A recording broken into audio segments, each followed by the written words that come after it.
پیارے بچوں، آج ہماری کہانی کا عنوان ہے آخری واردات۔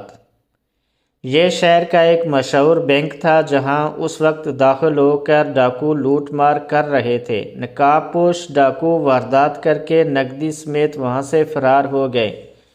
ان کے فرار ہونے کے بعد ایک شخص بینک میں داخل ہوا، لیکن اندر بینک کے عملے کو بندھا ہوا دیکھ کر وہ پریشان ہو گیا۔ اس نے فوراً پولیس کو کال کر دی۔ انسپکٹر آصف واردات کا جائزہ لینے کے لیے بینک پہنچے۔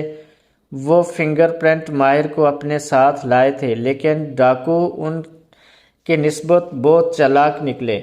انہوں نے اپنے خلاف کوئی ثبوت نہیں چھوڑا تھا۔ انسپکٹر آصف نے سوچا بینک سے لوٹی رقم کوئی معمولی نہیں تھی۔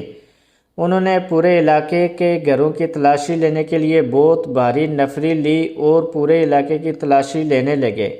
ابھی انہوں نے 10-12 گھروں کی تلاشی لی تھی کہ ایک گھر میں تالا لگا ہوا نظر آیا۔ انہوں نے ساتھ والے مالک مکان سے اجازت لی اور چند ساتھیوں کو لے کر اس کے چھت پر آئے اور دیوار پھلانگ کر مکان کی چھت پر پہنچ گئے۔ وہاں سے ایک راستہ نیچے کی طرف جا رہا تھا۔ دبے قدموں سے نیچے اترنے لگے۔ ابھی وہ پوری طرح سیڑھیاں بھی نہیں اتر پائے تھے کہ انہیں ایک کمرے سے آوازیں سنائی دینے لگیں۔ کوئی کہہ رہا تھا کہ اب میں جلدی سے فرار ہونے کی کوشش کروں گا، یہ نہ ہو کہ ہم اس علاقے میں پکڑے جائیں۔ دوسرا بولا، اس بار بہت لمبا ہاتھ مارا ہے، اب آرام سے بیٹھ کر کھائیں گے۔ اتنے میں انسپکٹر آصف نے اپنے ماتحت ساتھیوں کو اشارہ کیا۔ مکان کو گھیرے میں لے لیا گیا۔ اب اندر سے آوازیں آنا بند ہو گئی تھیں۔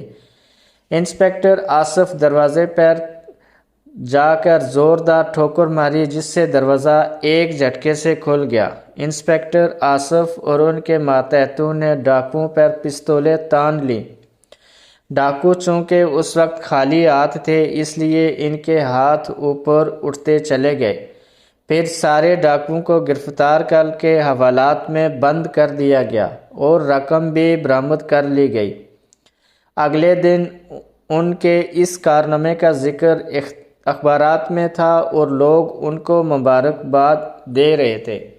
پیارے بچوں، امید ہے آپ کو یہ ویڈیو اچھی لگی ہوگی۔ اگر آپ کو یہ ویڈیو اچھی لگے، لائک شیئر ضرور کریں اور ہمارا چینل سبسکرائب کریں۔